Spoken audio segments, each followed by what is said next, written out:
So hello guys, स्वागत करते हैं आप सबको मेरे बिंदास और जगह चैनल में। सो गाइस कमेंट चैनल बने थे भाई। So good afternoon everyone.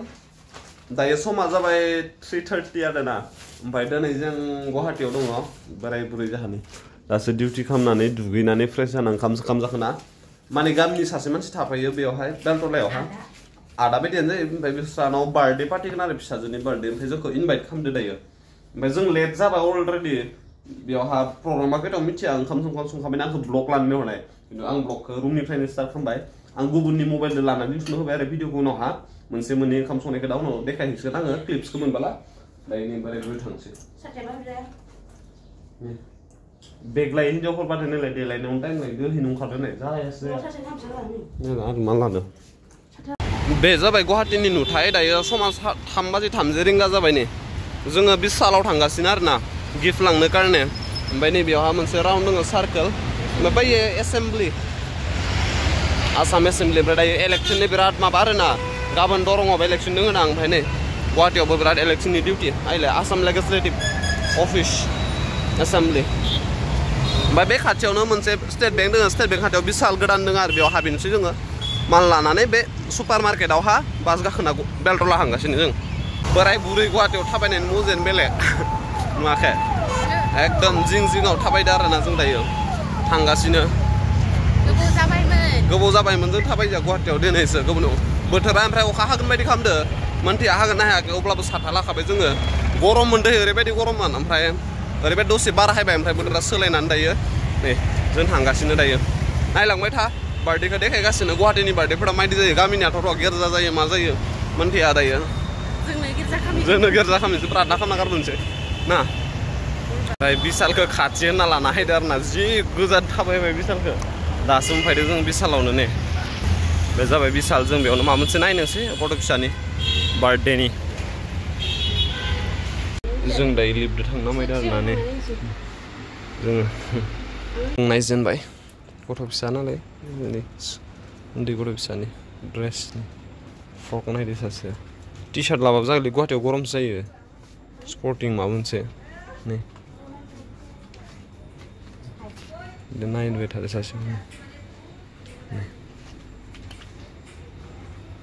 जों बेखौ लाबाय आरोना नै गथ'फोरनि जिबाबो जायो ओरै मोजां नुनायखाय ओरै फ्रन्ट साइडआव गान साबनो ओरैनो लाबाय जोङो।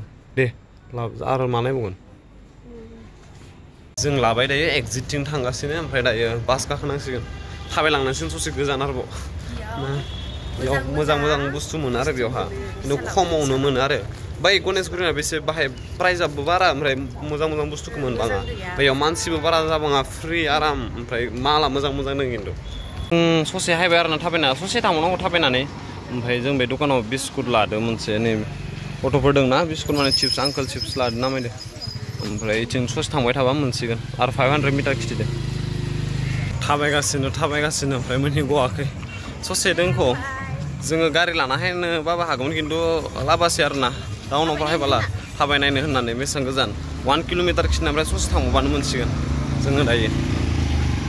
जोंखौ लांफायबाय ससेनिफ्राय बिसिना ओमफ्राय बिल्डिंआ इयावनो माबा बार्थडे नैबे ना बिल्डिंआ बेनो बेखौनो बायदि मोनदों। नै बेयाव थायो आरो बिसोरो मालिक थायोना थाया नै बेयावनो टुलेट दंबावोसो माथो नै मोनफैबाय आरोना नै दायो पुरा पार्टिया नुवाखै तिरपाल सोंजोबना दोङो। नै बार्थडे गला हेपि बार्थडे एन्जेलिना।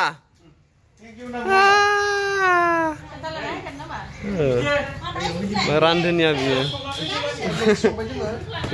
संबाय नैथि आरो पुरा नै आरो दुगैनानैसो ओंखारबोदो।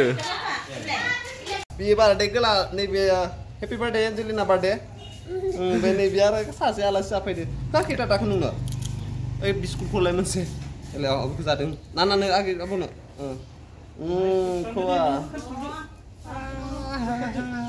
बार्थडे गेलदो ओमफ्राय क्लेरिसादो नामायना मोनफैबाय आरो ना बार्थडे जानो। तुम्हार बार्थडे न बार्थडे।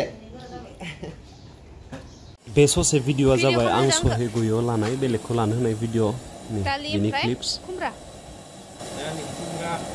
अमा बेदरखौ संनाय नै संग्राया अमा बेदरखौ संदों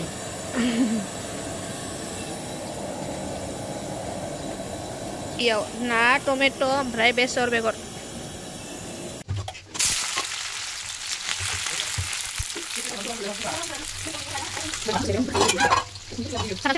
फेभरेट नो लाव सबजि माइरं जावनाय बायदि जावदों लाव दै लाव बिहाबा मावस्रायाखै फिफा बायदिया उन्दुबायसो थादो आंनो हर टमेट' पेस्ट ओमफ्राय आयो बेसर बियो कबि बानलु बियो मस्ला पासफोरन जिरा बेयो बेसर बुट ओमफ्राय दायो बिथिं बेदर जि मावखादो बियो आसो मावो बिउटिदो बिदिनो बारा मावदो सामब्राम गुफुरखौहाय देनबावगारदों रान्थिनिनो रे बे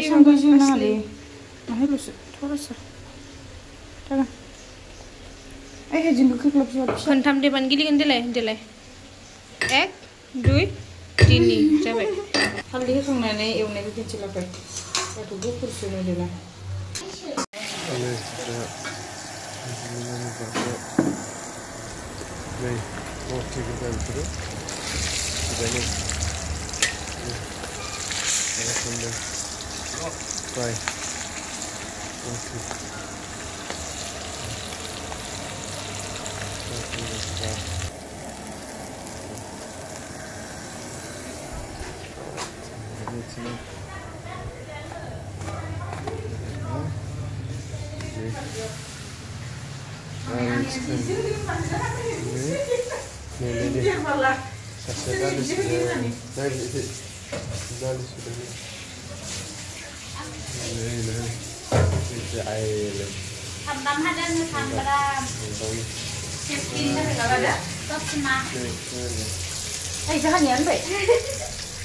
masih talented nih lah. Serang plastik kan, gimana mau gue nanti melalah ya, jangan plastik itu. Itu lagi nih Martin. Lesa sedih nih. Lah. Jangan dengar. Ini saya nih. Apa hendak? Restoran ini persongrak. Rai jadi nih nih. Malik kan dah. Bisa baik sangat. Ada dari besok.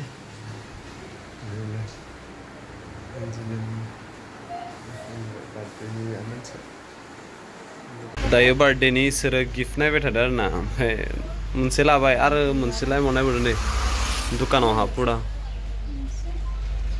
मिलि माबायखो खिना हो नै बेखौ लानो नामायदो गथ' फिसानि आरो ओमफ्राय इयाव पुरा माल दंजोबो दायो जों लानो नामायदो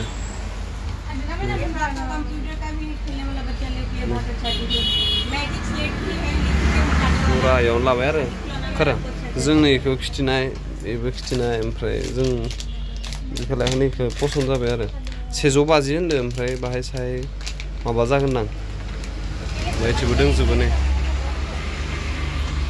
दायो दसे बेरायनो हायदो आरो ना मेघालय बर्डार नै बे मेघालय बर्डार नै बिनिफ्राय मेघालय हाबबाय बेलटलाथिंजाय आरो मेघालयथिं ओरैनो दसे थाबायनो हायदो बेनिफ्राय मेघालया आसाम नंला नै पाहारफोरखौ नुदो आइलाय पाहारफोरा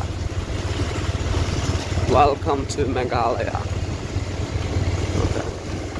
पुरा जा बिजि दैयाव नुदो बिजि ड्राइभारा नै आपेला गाखोदो लास्टआवसो जाथाम आयदो आरो जों आपेला नुजायाखै खमादो हिनजावदो रायजानो गिना आच्छा थिकाव जों दायो थांबाय थादो बेनिफ्राय बल्डार लांबाय थादो रोगाबाय थादो बेलैसो बल्डार रोगादो आरो बेनिफ्राय बिराद जेसिबि ट्राक माबानि गोनजादो माबा फिल्मनिया मा होनो केजिएफ फिल्मनि बायदि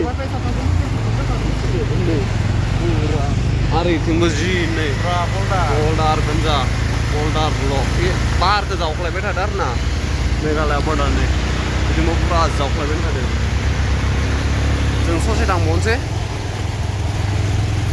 जों दायो मोनसे जायगायाव सफैबाय ओरैबायदि नै पाहारखौ जावख्लायनाय बे बालि गोनजा इथिंबो नै अन्थायानो गोनजा मा जायगा मिथिया मेघालयबो आरो ना मेघालय हाबबाय मेघालय बर्डार मा जायगाखौ मिथिया नै पुरा इथिं अन्थाइबो बुख्रुबबाय थादों रावबो गैया सुनसान जायगा नै नुवाखै ओइस फट' खेबना मानो बे बालि बायदि खिन्थु गोरा गाखोजागोन आइयावबो होनो नालाय मेघालय बर्डार पुरा इथिं नै पुरा ट्रिपनि मोजां जादों आरो इफोरावहा सुट लानो KGF बे भिजिटनि दैदेननायाव नुबाय जों दायो मोनसे गामि थाहैदों ना आरो मेघालया खिन्थु बेलेग मानसिफोर थाजोब खिन्थु ख्रिस्टान गोजा आरो ना गिर्जा मोनबोनाय जों मोनसे माइखुलि बाप्टिस्ट चार्च नै बिथिं पुरा मिजन नागाफोरल' थायोदां आरो बेलेग जाति बिदि जों दायो थांबाय थादों बेयावबो आरो निलामि दखान दङ नै नागा मिजन मोजां मोजां माल पुरा बेलेग जाति गोजा 20 थाखा 30 थाखानि 20 थाखाबालाय नायनो हागौ माथो नै पुरा दुकान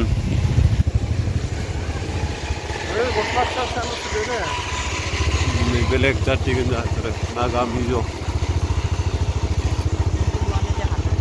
बेबो मोनसे गिर्जा मोनबाय नै बेथिंबो पुरा गिर्जा गोजा आरोना बेलेग जाति नागा मिजोफोरनि बायदि मेघालय सिङाव हाबबोबाय आरो ना मा गामि मोनखौ मिथिया माबा पिलिंकाटानो नै मेघालया गोजा आरो बिथिं पुरा एरियानो नै मानखो हायबाय पिलिंकाटायाव आसामाव गैला आरो जों दायो पिलिंकाटानिफ्राय गुवाहाटी आरो ना बे गुवाहाटी ओइ नुहुरनाया गुवाहाटी बेलतला गणेशगुरि जों जिबायदि गोजौआव हायबाय पाहारनि पुरा बेनिफ्राय भिउखौ नुहुरा ना ओरैबायदि मोजां नै गुवाहाटीनि भिउ खिन्थु बियो माबासो मा होनो मेघालयासो आरो ना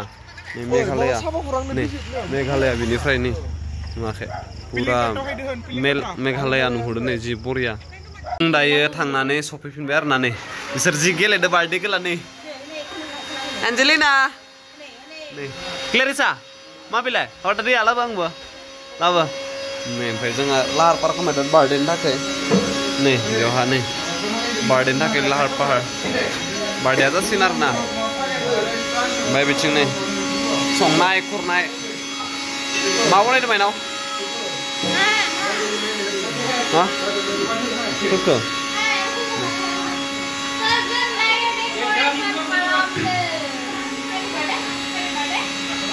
बार्थडे गेलानि गस्ला गोदान गानबाय नै लाबोनायखौ पुरा मालाय मालाबो गोदान ओइ एन्जेलिना हेपि बार्थडे हेन्डसेक दे हेन्डसेक लादो लाया गेलेदो आरो गेलेग्रा बुस्थु लाबोना फैनाय बे सासेयानो नै ओइ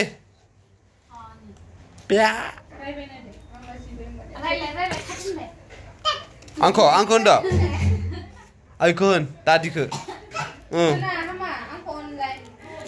दायो गिर्जा स्टार्ट खालामसै नै जोंहा बिथाङा गिर्जा लिरदोंमोन हामाया ओमफ्राय जों गासैबो रेडि जाजोब्बाय गिर्जा जनो थाखाय गासैबो आरो इथिंबो दङ आलासिफोर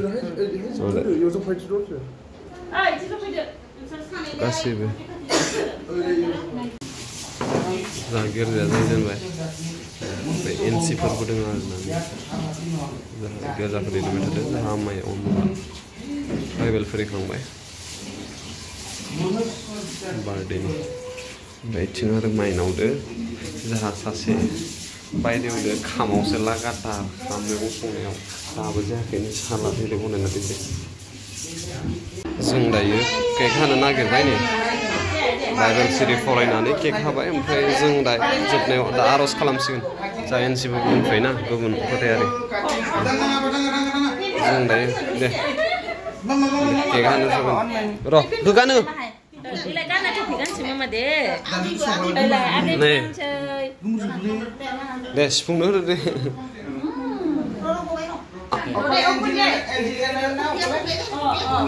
Go open. Open the.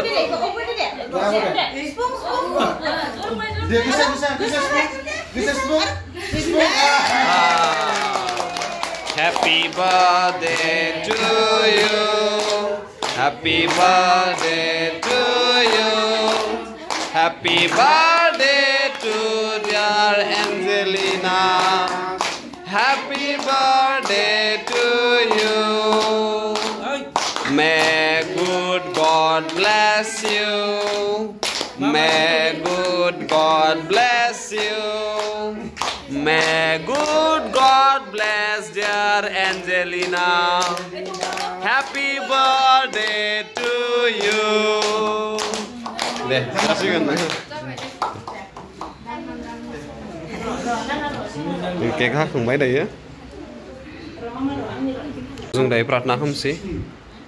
Be Angelina thake dui bosor janani.